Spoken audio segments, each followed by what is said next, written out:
السلام علیکم ورحمۃ اللہ وبرکاتہ۔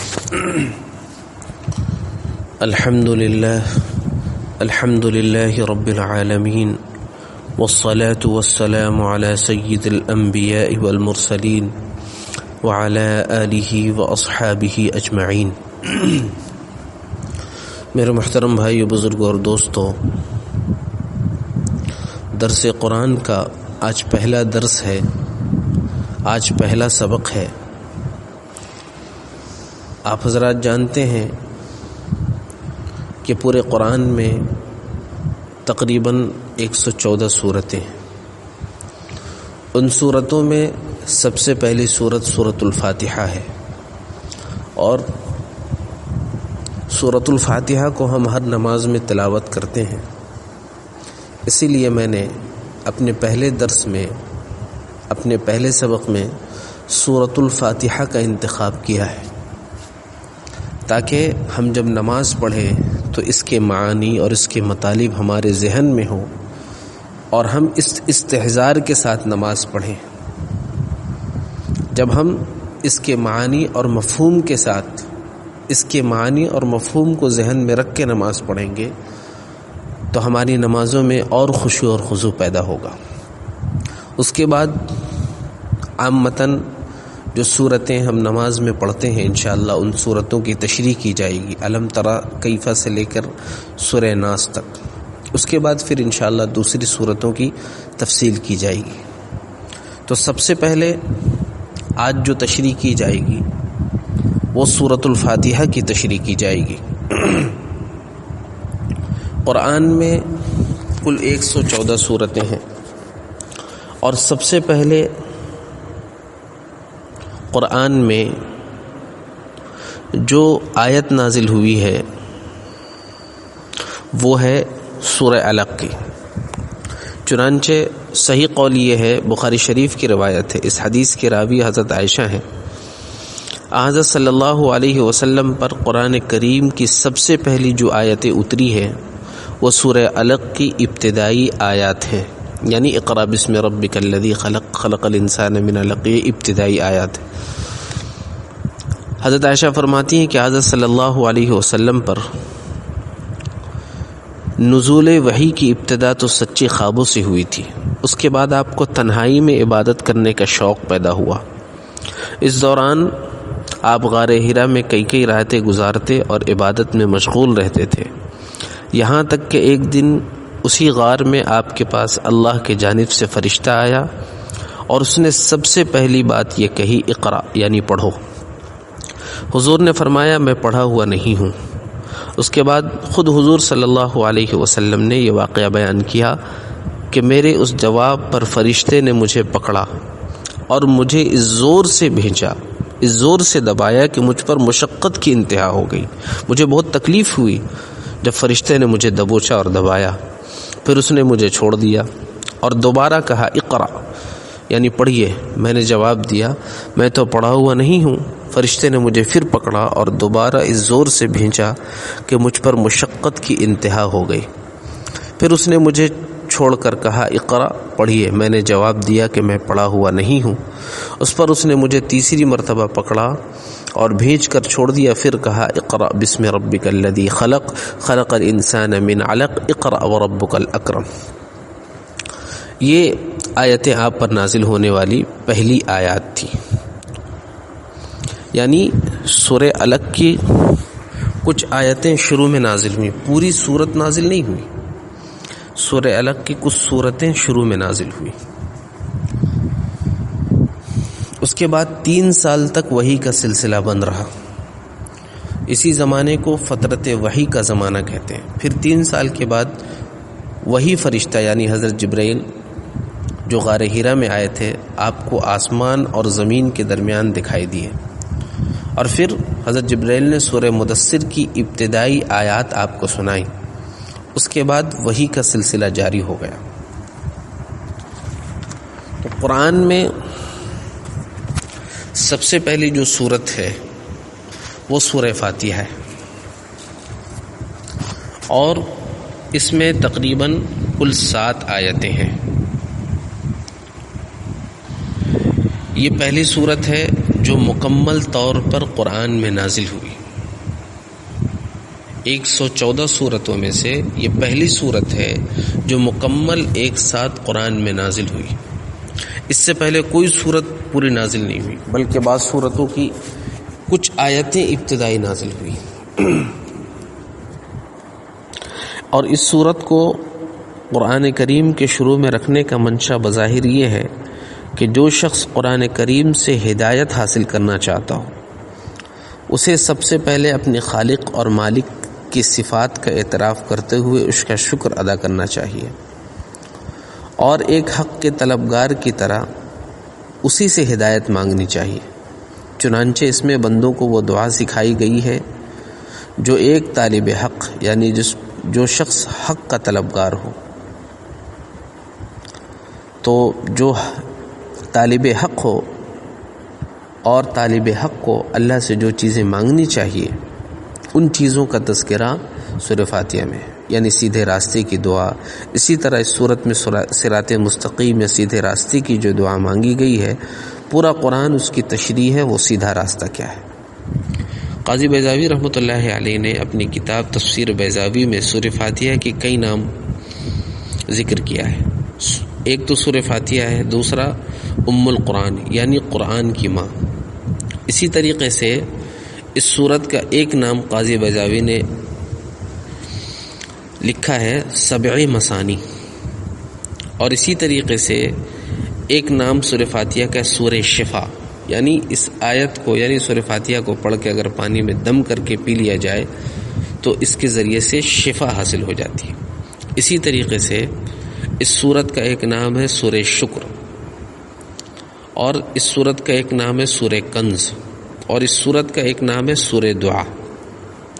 حضرت ابو ہریرہ رضی اللہ تعالیٰ عنہ سے روایت ہے کہ رسول اللہ صلی اللہ علیہ وسلم نے ارشاد فرمایا، اس ذات کی قسم جس کے قبضے میں میری جان ہے، سورہ فاتحہ جیسی سورت نہ تو تورات میں نازل ہوئی، نہ انجیل میں نازل ہوئی، نہ زبور میں نازل ہوئی، یعنی اس جیسی سورت اللہ تبارک و تعالیٰ کی دوسری کتابوں میں نازل نہیں ہوئی۔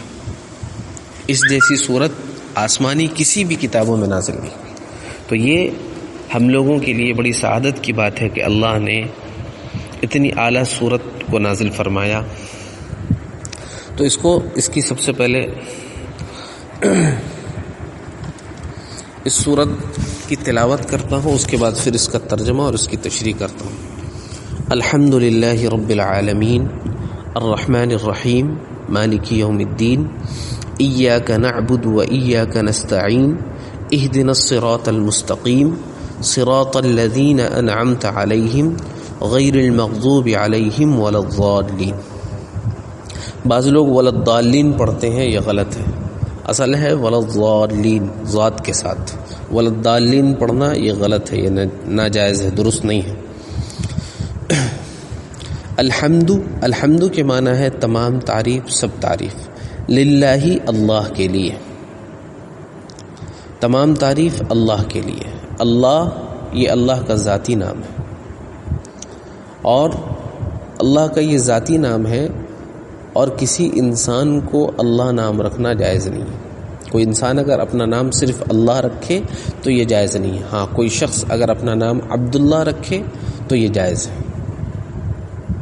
لیکن کوئی شخص صرف تنہا اللہ رکھے تو یہ ناجائز ہے اس طریقے سے نام رکھنا۔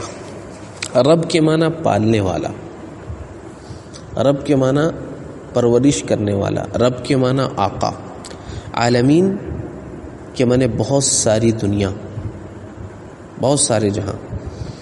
عالمین یہ جمع ہے، یہ پلورل ہے عالم کی، عالم کے معنی دنیا، اور عالمین بہت ساری دنیا۔ الرحمن الرحیم بہت مہربان نہایت رحم کرنے والا۔ مالک یوم الدین مالک قیامت کے دن کا، مالک یوم الدین مالک کے معنی مالک، یوم الدین قیامت کے دن کا مالک۔ ایاک نعبد و ایاک نستعین اس کے معنی ہے ہم آپ ہی کی عبادت کرتے ہیں اور آپ ہی سے مدد چاہتے ہیں۔ اہدنا الصراط المستقیم ہمیں سیدھے راستے کی ہدایت دیجیے.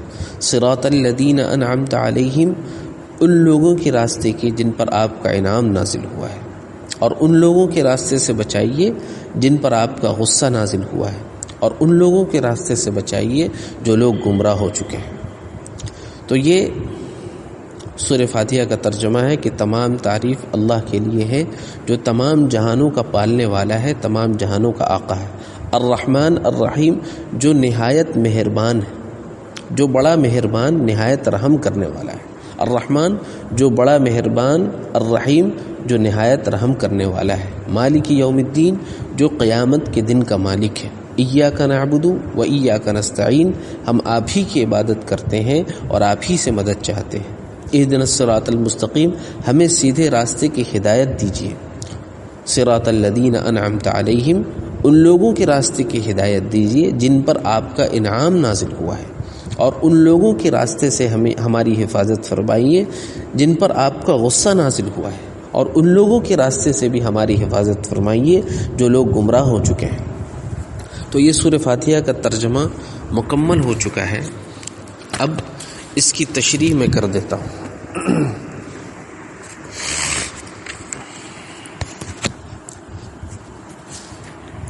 سب سے پہلے فرمایا الحمدللہ رب العالمین، تمام تعریف، سب تعریف یہ اللہ کے لیے. کیوں ہے اللہ کے لیے؟ اس لیے کہ اللہ تمام جہانوں کا پالنے والا ہے. اگر آپ کسی عمارت کی تعریف کریں تو در حقیقت وہ اس کے بنانے والے کی تعریف ہوتی ہے.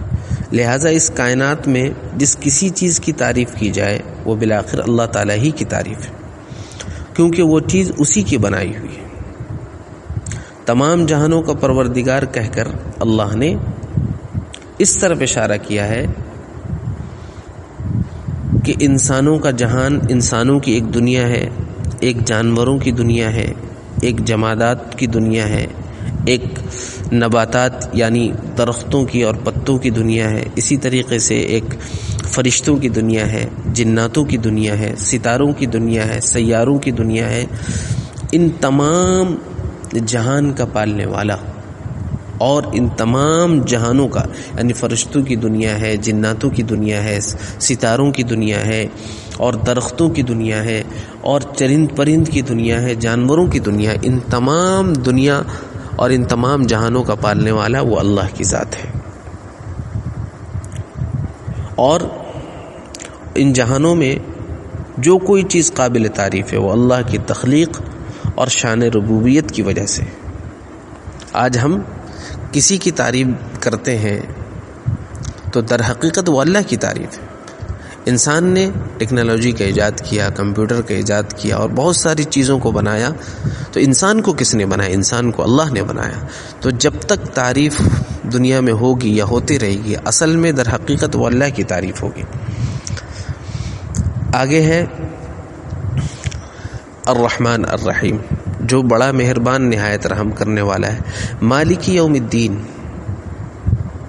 اللہ تبارک و تعالی روز جزا کا مالک ہے، قیامت کا مالک ہے. مطلب یہ ہے کہ وہ دن یعنی قیامت کے دن جب تمام بندوں کو ان کے دنیا میں کیے ہوئے اعمال کا بدلہ دیا جائے گا. یوں تو روز جزا سے پہلے بھی کائنات کے ہر چیز کا اصلی مالک اللہ ہے، لیکن یہاں خاص طور پر اللہ تبارک و تعالی نے روز جزا کے مالک ہونے کا ذکر کیا، قیامت کے دن کے مالک ہونے کا ذکر اس لیے کیا کہ دنیا میں اللہ تعالی نے ہی انسان کو بہت سی چیزوں کا مالک بنایا ہوا ہے. یہ ملکیت اگرچہ ناقص اور عارضی ہے. آج اللہ تبارک و تعالی نے جو ہمیں مال دیا ہے، اس مال کے ہم مالک ہیں، لیکن ٹیمپرورلی مالک ہے، ہمیشہ کے لیے اس مال کے مالک نہیں ہے. آج اللہ نے ہمیں گھر دیا ہے تو ہم اس گھر کے مالک ہمیشہ کے لیے نہیں ہے، بلکہ عارضی طور پہ. اللہ نے اپنے بندوں کو دنیا میں بعض چیزوں کا اختیار دیا ہے، بعض چیزوں کا مالک بنایا ہے، لیکن یہ ملکیت عارضی ہے. ہم گھروں کے جو مالک ہیں، کمپنی کے مالک ہیں، کاروبار کے مالک ہیں، دکانوں کے مالک ہیں، پیسوں کے مالک ہیں. یہ عارضی ملکیت ہے ہماری، اور یہ ملکیت ہماری ختم ہو جائے گی. لیکن اللہ تبارک و تعالی کل قیامت کے دن یہ فرما رہا ہے کہ میں قیامت کے دن کا مالک ہوں. آج دنیا کے جتنے بھی بڑے بھی بادشاہ، ان کی ملکیت ختم ہو جائے گی، اور کل قیامت کے دن صرف اللہ تبارک و تعالیٰ کی ملکیت چلے گی۔ اللہ تبارک و تعالیٰ تنہا اکیلا مالک ہوگا، اس لیے اللہ نے خاص طور پہ مالک یوم الدین کو ذکر فرمایا، اور فرمایا آگے اہدنا الصراط المستقیم، یہاں سے ایاک نعبد و ایاک نستعین اہدنا الصراط المستقیم۔ اللہ تبارک و تعالی ہمیں دعا سکھا رہے ہیں کہ ہمیں کس طریقے سے اپنے رب سے مانگنا چاہیے، کس طریقے سے ہم اپنے رب سے فریاد کریں۔ اللہ فرماتے ہیں تم اس طریقے سے کہو ایاک نعبد و ایاک نستعین، کہ اے اللہ ہم آپ ہی کی عبادت کرتے ہیں اور آپ ہی سے مدد چاہتے ہیں۔ اہدنا الصراط المستقیم، ہمیں سیدھے راستے کی ہدایت دیجیے، ہمیں صحیح راستے کی رہنمائی فرمائیے کہ کون سا راستہ جنت میں جانے والا ہے، کون سا راستہ انبیاء علیہم الصلاۃ والسلام کا ہے، کون سا صحیح راستہ ہے، اس کی ہمیں ہدایت دیجیے۔ آگے فرمایا صراط الذین انعمت علیہم، اور ان لوگوں کی راستے کی ہمیں ہدایت دیجیے جن پر آپ کا انعام نازل ہوا ہے۔ اس سے مراد 4 جماعتیں ہیں، انبیاء کی جماعتیں ہیں، شہداء کی جماعتیں، صالحین کی جماعتیں۔ قرآن نے اس کا تذکرہ کیا، اولئک الذین انعم اللہ علیہم من النبیین والشہداء والصالحین وحسن اولئک رفیقا۔ تو اللہ تبارک و تعالی نے فرمایا اہدنا الصراط المستقیم صراط الذین انعمت علیہم، ہمیں ان لوگوں کے راستے کی ہدایت دیجیے جن پر آپ کا انعام نازل ہوا ہے۔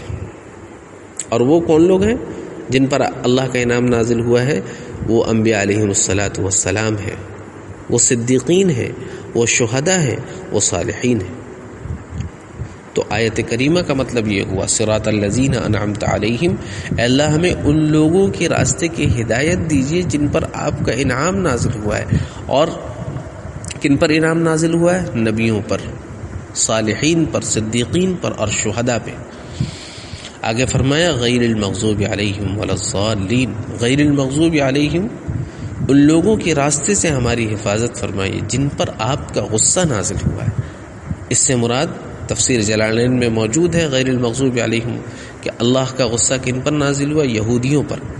یعنی مطلب یہ ہے کہ اللہ تبارک و تعالی ہمیں یہودیوں کے راستے سے اور ان کی اتباع سے ہماری حفاظت فرما دیجیے۔ ولا الضالین، اور گمراہوں کے راستے سے بھی ہماری حفاظت فرما دیے۔ ولا الضالین سے مراد تفسیر جلالین میں ہے عیسائی مراد ہے، یعنی ہمیں یہودیوں کے راستے سے بھی حفاظت فرمائیے اور ضالین عیسائیوں کے راستے سے بھی ہماری حفاظت فرمائیے، بلکہ ہمیں اس راستے کی ہدایت دیجیے جو نبی والا راستہ ہے، اس راستے کی ہدایت دیجیے جو شہداء والا ہے، اس راستے کی ہدایت دیجیے جو صدیقین والا ہے، اس راستے کی ہدایت دیجیے جو صلحاء والا ہے۔